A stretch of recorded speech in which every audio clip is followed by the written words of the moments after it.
Better job. And 97% said they're open to another job at any given time. So they may not be actively looking, but if one falls in their lap, they're open to it.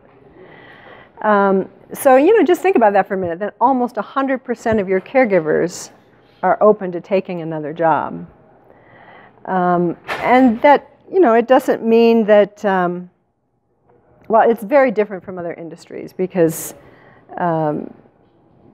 caregivers are in such high demand that they can get a job anywhere. They don't have to be loyal, unfortunately. Not like in the old days. Here's another statistic. 32% of the caregivers working for you today interview every month with another company. And that means that they're going to hop in a car, get in a bus, a train, resume in hand, and go to another company to see what they're offering and how competitive their benefits and offering is. And it's not just other assisted living facilities that they're going to. As you well know, they're going to retail, they're going to fast food, hospitality, Amazon. So how do you compete, That is a good question, especially, as you've probably heard, Amazon has committed to offering a $15 minimum wage to any employee, regardless of whether they're full-time, part-time, temporary, seasonal, no matter what their job is or where they're located. And I read that Amazon is hiring in at least 6 locations in Colorado, including right here in Thornton. They're hiring 1,500 workers.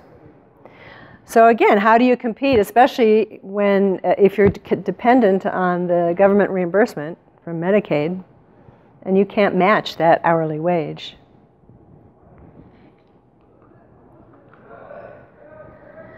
The good news is that pay is not always the deciding factor. Again, part of their survey found that 42% of caregivers will choose a job based on these factors. Pay, yes, is a big one, but work hours is also big. Work location closest to their home, a company with a great reputation, and then the best benefits. And they do include training as an important benefit.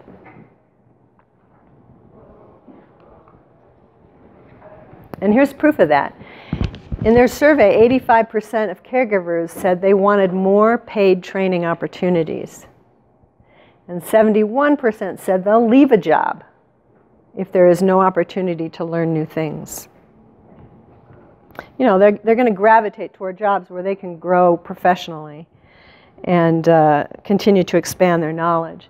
So this really opens the door to using training as a recruitment tool.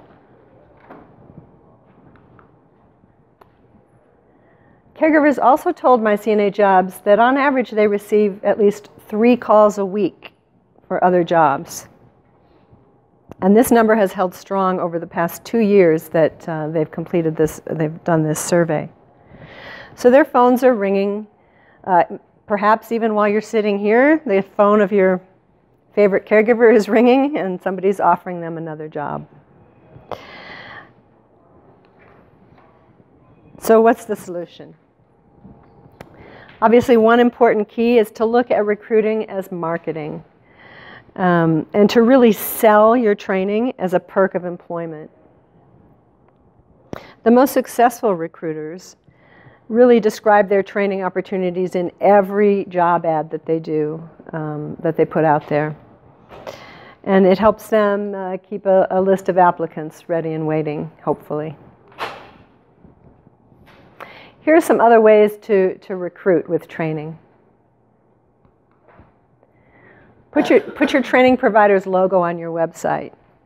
So if caregivers are checking you out and they see a logo of a training provider on your website, they're going to know that you are committed to offering training opportunities.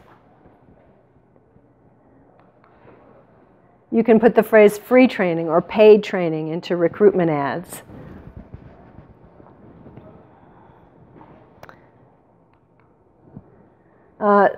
Another idea is to actually make an ad that looks like a coupon and make it good for X number of hours of training at such and such a place, such and such a date, and have them come in and do an hour or two of training and hopefully fill out an application, tour your facility. You can serve a snack, make it an event. In your ads, your recruitment ads, you can use testimonials from current customers about how the training of the employees has impacted their lives. You can ask your best caregivers for referrals. Maybe they have friends who would want to come and work for you. And one idea is to give them business cards, your employees, or postcards. And on those cards, tout your training opportunities. And then your employees can hand those cards out to their friends and help you get some good referrals for caregivers. You could advertise regular tours of your facility. So, have prospective caregivers come in just like you would a prospective resident and give them a tour, introduce them to some key staff members, a few residents, and then before they go, have them sit down and take a peek at your training. Especially if you offer online training, I think it's really, and you show them a tablet and show them how that works, I think it's kind of exciting for them. And advertise any advanced training that you offer. And we'll go into advanced training a little bit later. But I think that really attracts caregivers who are looking to grow in their career.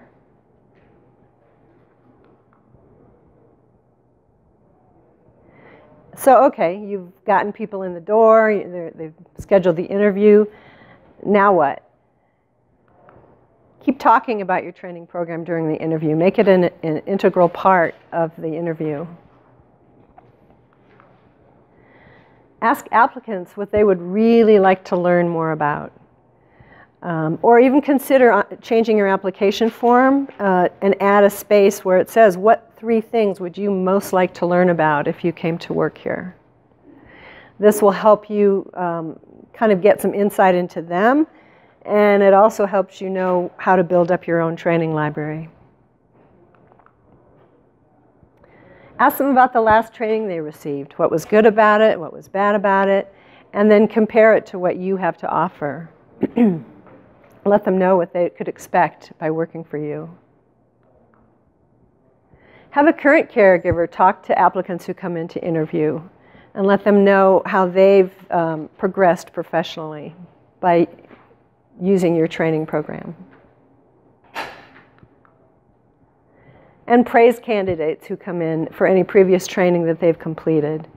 Lets them know that you value them, you value their commitment to training.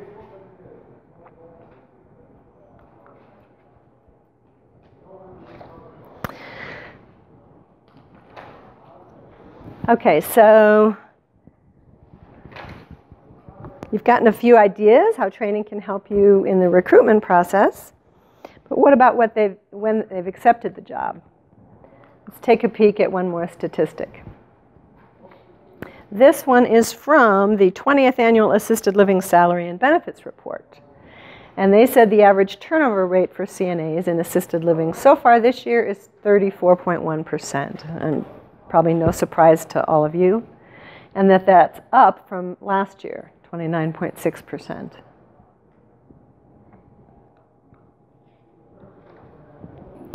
And here's one more statistic from my CNA jobs. They found that 44% of caregivers cited a lack of training opportunities as the reason they left their last job. So obviously, the main tip for retaining caregivers is to invest in training. And I'm sure that you're all thinking about, we do provide training. We have to provide training. It's mandatory. Virtually every employer has some form of training, whether it's onboarding, some kind of orientation. But often just meets the minimum requirements. And as we'll discuss, over the next few minutes, the minimum requirements don't really cover everything that caregivers want and need to know. It's businesses that embrace training as an ongoing process and a tool for employee empowerment, as Megan said, they'll really be able to remain competitive as the demand for caregivers and CNAs continues to rise.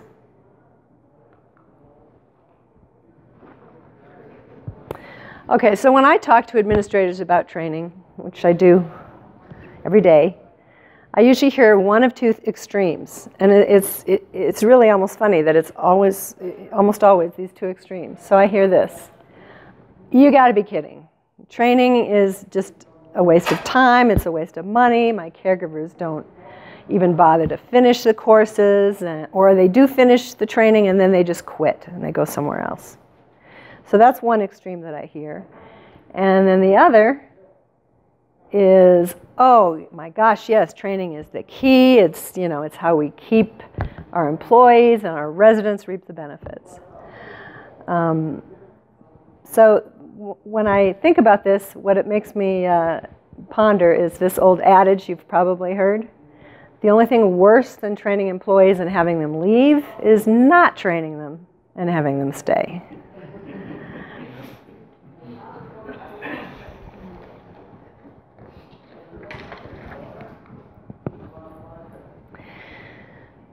So a crucial way to retain caregivers is to create a terrific orientation program. Orientation is your first chance to really mold your new hires into the team you want. And I usually don't dwell on the negative. I'm kind of a Pollyanna, but I think it's important to kind of look at the typical mistakes that seem to happen with an orientation program that can make it bomb with new employees. So I'll go deeper into each of these mistakes in a minute, but just a quick review. The number 4 mistake. Your orientation's all about the company. It's not about the employee. Most companies start by talking about the company culture and the mission statement, and it just seems sort of like a natural place to start. But best practices say that that is no longer true, and we'll talk about that. The number 3 mistake, orientation tends to be an information dump. Just kind of like these conferences, where you just take in all this information and it's dumped on you and you can't retain it all, and who could? So orientations often tend to be that way, and we'll talk about how to prevent that. The number 2 mistake is organizations don't provide any opportunities for employees to really engage with their coworkers, their peers. And so that's where a preceptor or a peer mentor can really come into play. And the number 1 mistake organizations make is just having no plan at all.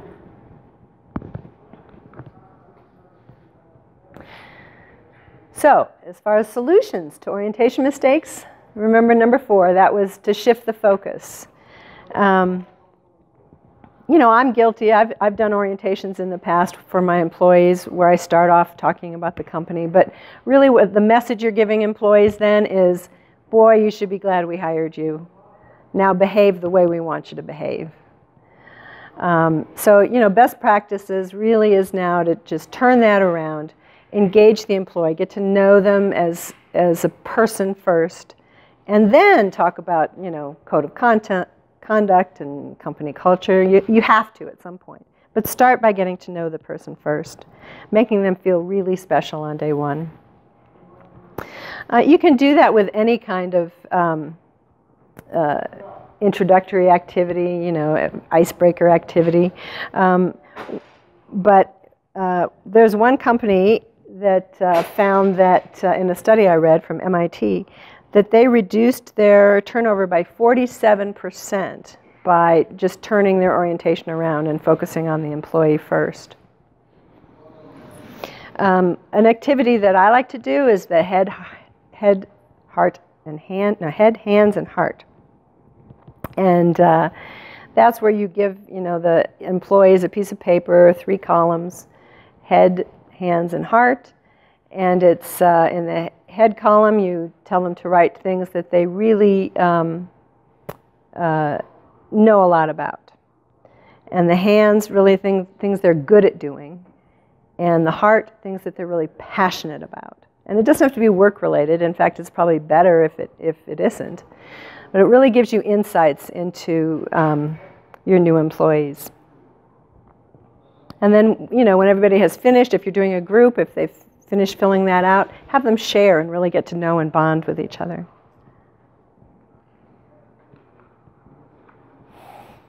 Okay, solution number 3, that was that information dump.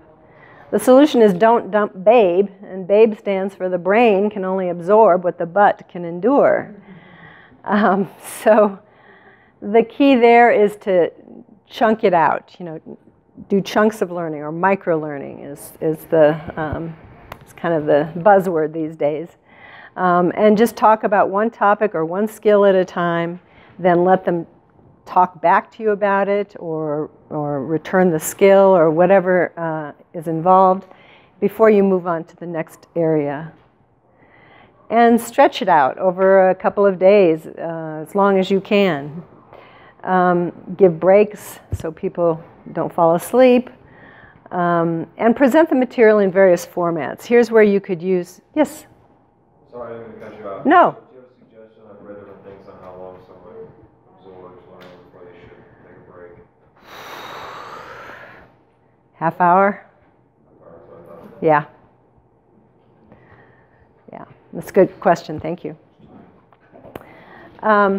If you present the material in various formats, it kind of lends itself to stopping, you know, in about half an hour. You could do some things as a live session, instructor-led live session. You can do e-learning courses that you can assign and they can do on their own time and sort of pace themselves and not have to listen to anybody else. And then you can also do things that are active, like a skills performance, so that they're up moving around. So just try to vary it in as many ways as you can.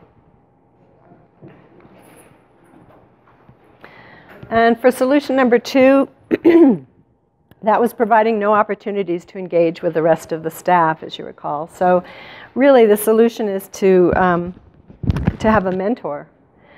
Do all of you do mentors or preceptors? Anybody?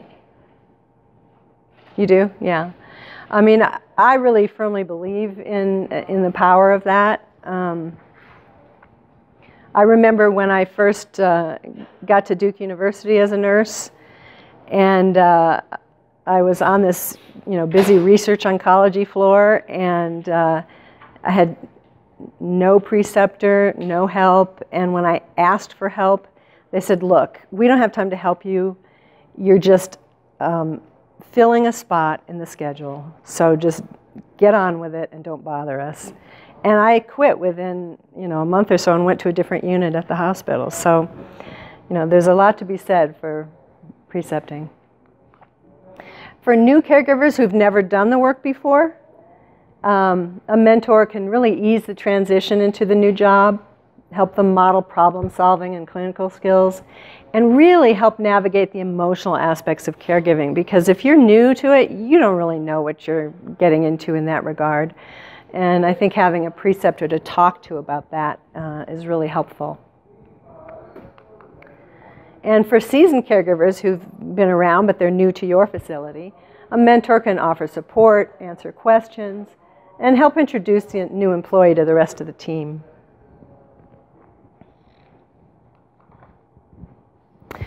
Now remember, the number one complaint from new hires about orientation is that there was just no plan at all.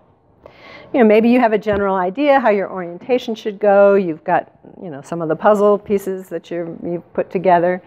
But unless you really have a plan, it can seem disjointed and unorganized and kind of uninspired. And that's not going to set the stage for your employee to hang in there with you. So how do you plan an orientation? Some of you may have noticed that within your booklet that we made for you, there is a report on orientation. So we did print that out for you. But I think it's important first to know what's required. You got to know the regulations. We'll talk about that in a minute as far as Colorado goes. You've got to, there we go. Nope. Too soon. Almost there. But it's important to go above and beyond, in my opinion, the regulations. And that's where you offer advanced training or offer ongoing continuing education, excuse me. It really sets you apart from your competition if you offer advanced training.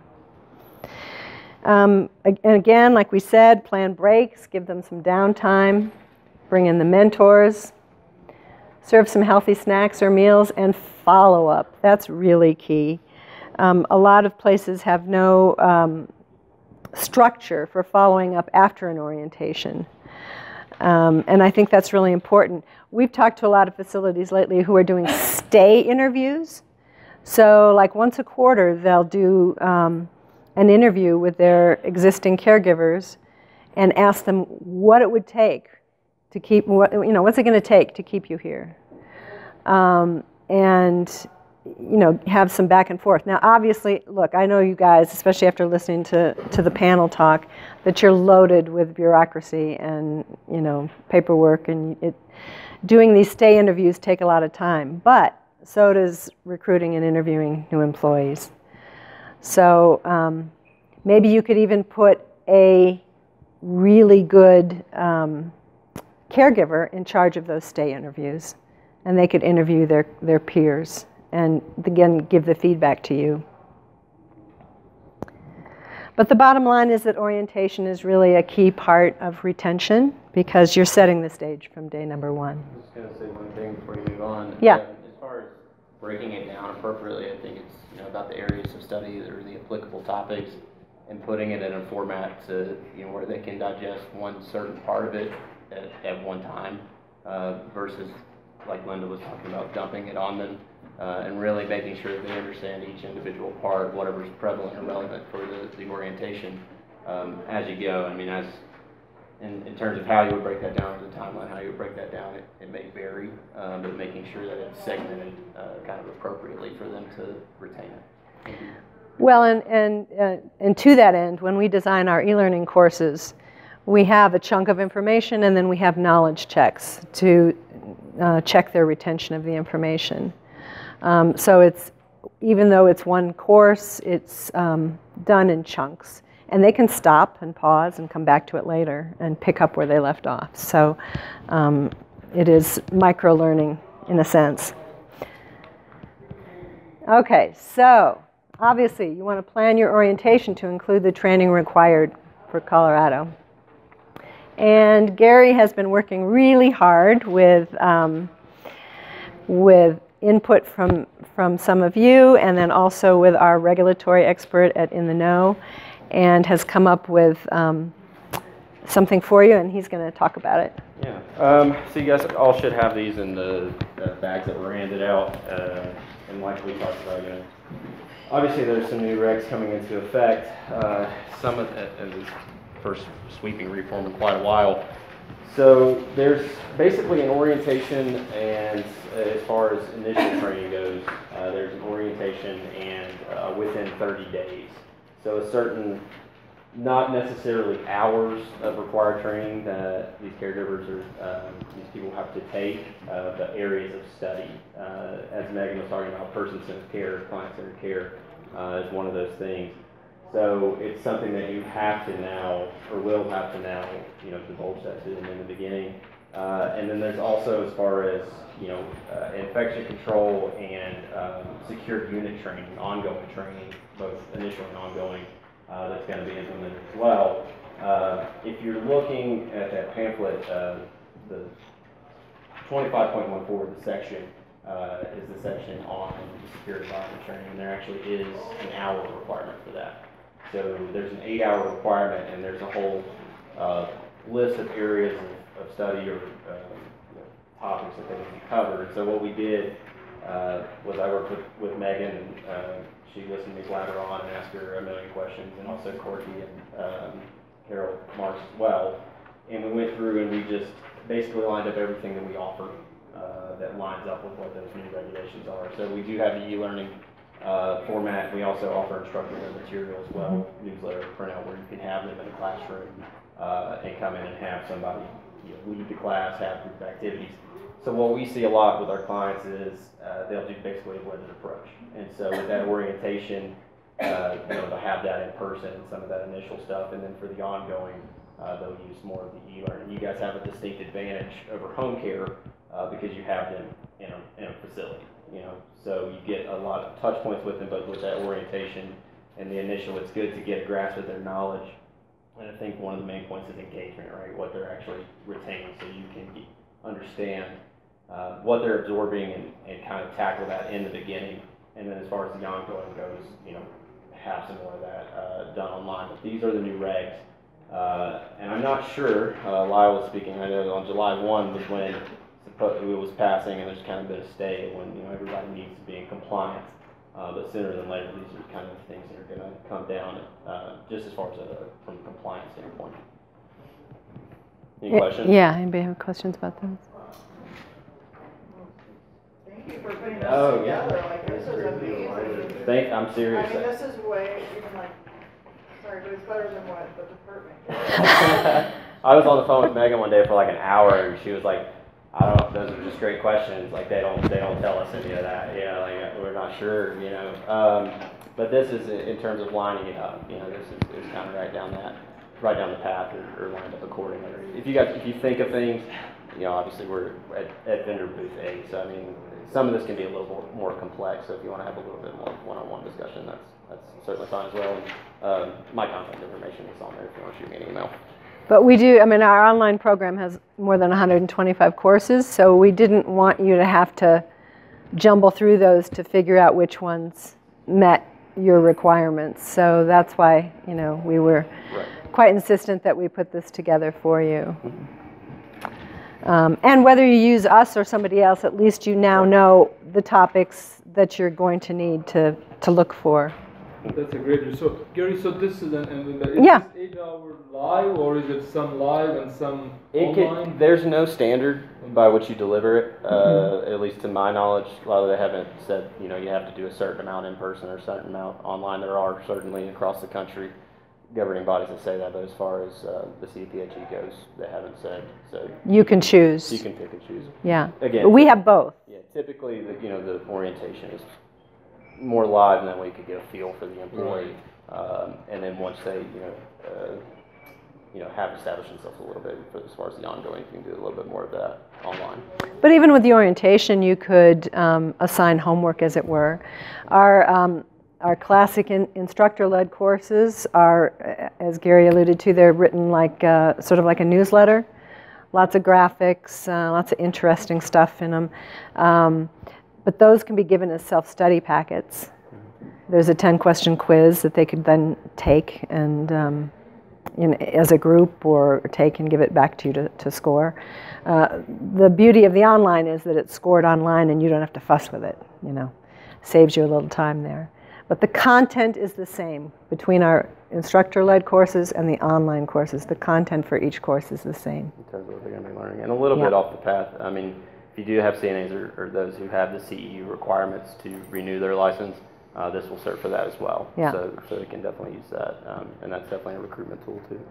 Good. So just lately, I've been realizing it seems like it never happened before, but some of my newer staff have dyslexia or they have learning disabilities of various kinds, and so I try, maybe kind of sneakily, to figure out if they can understand reading, even online or in a book, and click on the right answer. And I think we're okay so far, but is there a way, I don't have an education background, is there a way you can kind of gear things towards, is there a question I can ask that say, do you like reading? Would that be okay? Do you like to read, or is that? You could ask, how about asking something like, see if any of you agree, how about asking something like, what's your favorite book that you read recently? And see, well, but you're trying. Position the question more like, learning style, you know, like Sure. If you're trying to get at the learning style. Yeah. Well, to that point, the online courses are narrated. Are narrated. Yeah, so we actually have an in-house. We have an in-house. They can. Yes. So the PDF, they'll be reading it and the. Correct. They'll have the text, but again, we have an in-house production team, and they Right. they live narrate that. So if reading is not their forte, then at least they're hearing it and seeing it, so it may improve their reading. Right. Mm-hmm. Yeah, absolutely. Anybody else? Okay. If you think of questions later, just grab one of us at the booth, or as Gary said. Okay, so what training do caregivers want?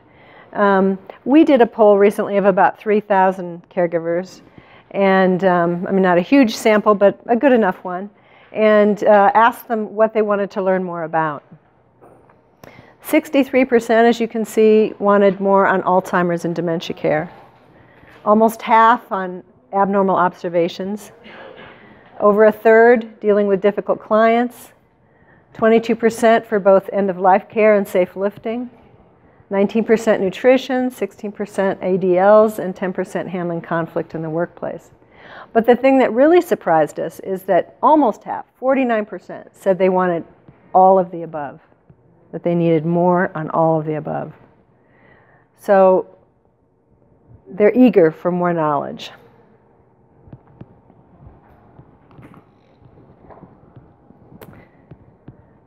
Okay, so, have any of you ever found yourself in a dead-end job? I mean, most of us have at some point in our lives. And, what do we tend to do? We tend to quit as quickly as we can. And unfortunately, caregiving can be seen as a dead-end job. And then what happens? The caregiver quits. You've got another opening to fill. But remember, we talked about that statistic that 44% of caregivers will leave a job that's not offering them any learning opportunities.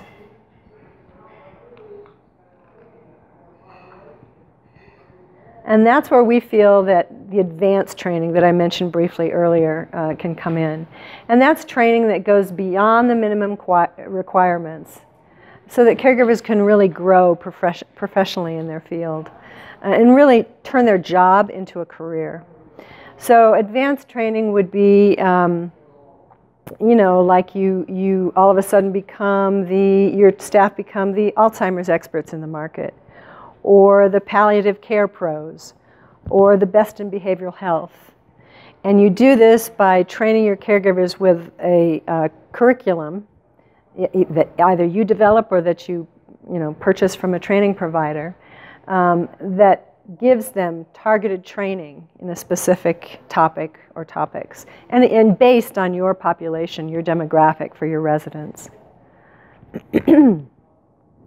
But either way you do it, the training goes above and beyond the minimum, keeps your caregivers engaged and hopefully retained at your community. And as a bonus, you can market the fact that you have advanced trained caregivers to your referral sources on your website, to potential residents and their family members.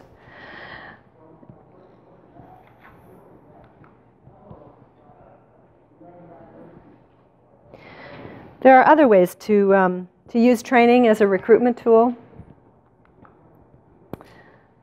Back to the mentorship, I can't help it. I think that's really, really key. Do you have like a formal outline program, recommendation, trainer? We have a course called Being a Preceptor that teaches a caregiver how to take on that role. Mm-hmm. We can show it to you later. Do you have that like in written form, or is the class reaction 10? Do you have like a written manual? Oh, well, that course that I just mentioned would be for the caregiver, him or herself, to learn how to become an excellent peer mentor. But if you're talking about creating a program, I believe one of our reports has that in it. Let me see if I can find it. If not, we'll create one. Yeah, because the free reports that you have in your booklet or free report, we have about 15 or 20 of them on our website that are available for download. We just want to educate people as much as we can, and so they're all free. So offer a career ladder that's tied to training. So for example, you know, after X number of hours of training, you might put staff, senior staff, or some other title, senior caregiver, to their title, and it helps them feel special. If you can afford a little bump in salary with it, fine. If not, a lot of them will respond just to the title itself.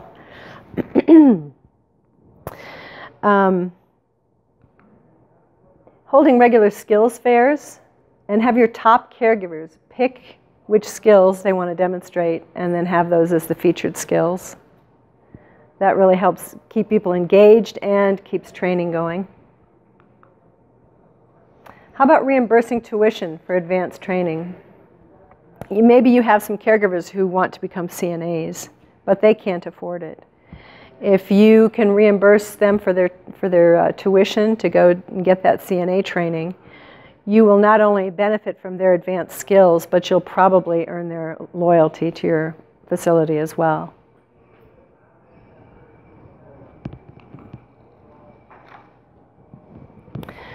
And I think recognizing training achievements is also really important. You can do this with individual rewards and incentives. You know, offer your caregivers a treat for completing their annual training. You know, whether it's a pair of movie tickets or a little gift card to Starbucks or whatever. It doesn't have to be much. But just some sort of recognition of their achievement. Sure. So I think probably a lot of us try to incorporate like staff meetings and trainings like into one thing once a month, 1 hour, a lot of times. And I just feel like now we have so much care planning to go over and all the new rules and regs at our meetings that we don't really have time to do the training. So I started assigning training at meetings, and then by the next meeting they had to come with that training completed. Well, I was kind of running into with that one administrator saying, well, I give it to them, but they wouldn't complete it. Well, then I was like, what am I going to do to them? Right? You mean punish? Oh. So then this last meeting, I brought gift certificates and movie tickets, the things that I know like interest them, and I did a raffle. Well, then once they found out I had a raffle, some of them started getting on their phones at the meeting trying to like finish their no, that's not happening. But then I told them what we're going to have as the next raffle. And I guarantee I have a lot more people. And then what I thought of is the people that don't complete their training, one, they're not getting paid for their time, because I do pay for their time that they do it off-site. And number two, they aren't going to benefit from the raffles. Right. So they're lost, and the ones that want to have the growth, the ones that want the reward, they will do it. The other ones, there's not much I can do. Right. No, that's awesome. Yeah. No, you're way ahead of me. Kind of the group reward thing is similar to that. Now, have you thought about? There's two ways to look at this. You don't want to embarrass anybody, but you can also do group rewards. If everybody finishes their training, we're going to have like a catered lunch or, you know, some kind of outing after hours or something. And that's another way to do it. And some administrators will put up in a public area, not for the public, but for the employees to see, public employee area, you know, who's finished. And it's sort of peer pressure to, you know, come on, you're holding us back from this catered lunch. So that's an idea, but that's a little bit on the punitive side. So, yeah, it's, you know, it just depends on what your group responds to. and again, what I was going to speak to here, Megan is ahead of me, is a raffle. Same thing. For every course they complete, they get a ticket to the raffle. And at the end of a quarter or end of the year, that you draw. And it doesn't have to be a huge prize. A Visa gift card for a little bit, or whatever your staff tends to respond to.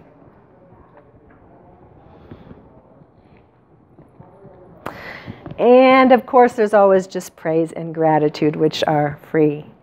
Everybody likes to be praised for their achievements and to be recognized for their achievements. And a lot of caregivers will say that it means more to them hearing good things from their supervisor than anything else.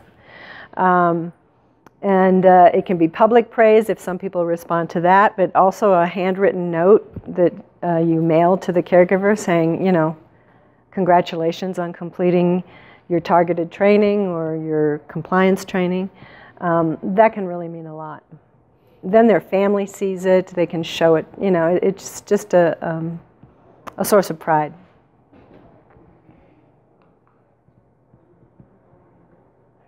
Okay, so you're probably thinking, this sounds great, but it's too expensive. Training, I can't afford any more training. It's interesting because in preparing for this, I realized that it's really kind of difficult to get a traditional budget for training for assisted living. The data just doesn't exist. Maybe it goes along with how we were saying on the panel that things have been quiet, until now, and now you all have a voice.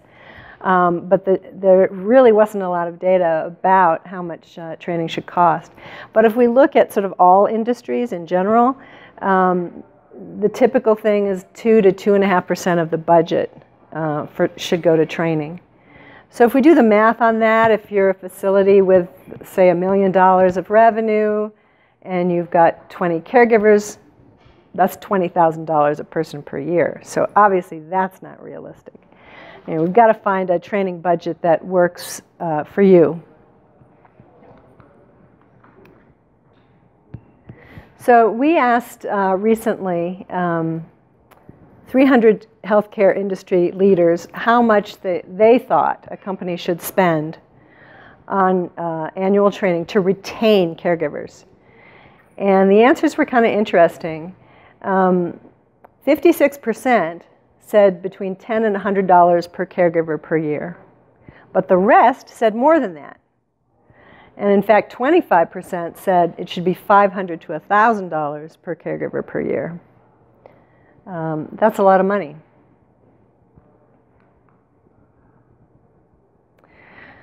So the good news, as far as we're concerned, is that professionally prepared training really doesn't have to cost you that much.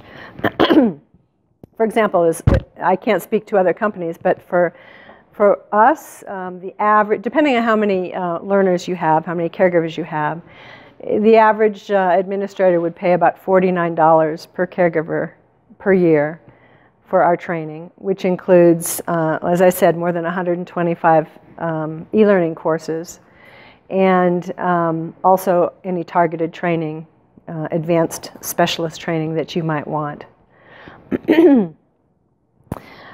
If you wanted also the PDF, the instructor-led courses, that would be an additional cost. Although we are trying to work something out with Corky, so.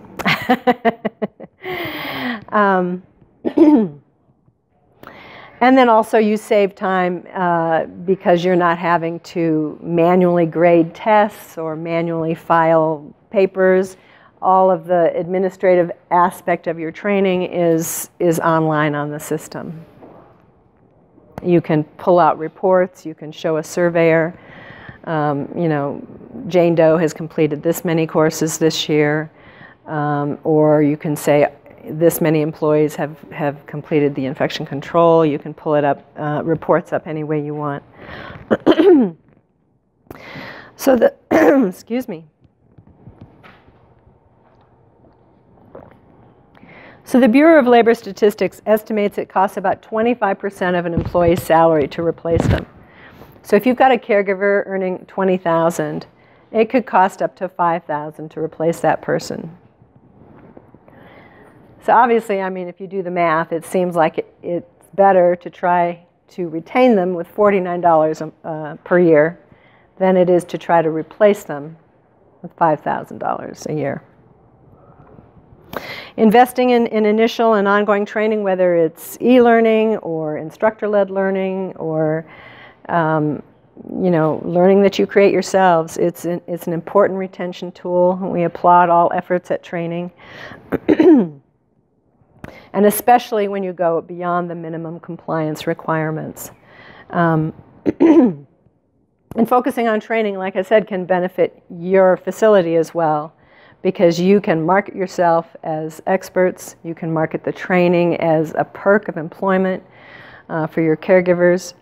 And your referral sources will understand that you have a commitment to training that is valuable to their clients, their patients. Okay, if you have more questions, we're certainly happy to, let's see what time it is. 3:10. Okay, we speak again at 3:30, so. But we have a few minutes if anyone has any more questions. Otherwise, you can certainly find us at our booth, which is number 8. Yes? What have you found the next wave of training going? Is it still more online? Is it interactive? What are you finding and seeing? You mean interactive in person? Or we really believe that the best practice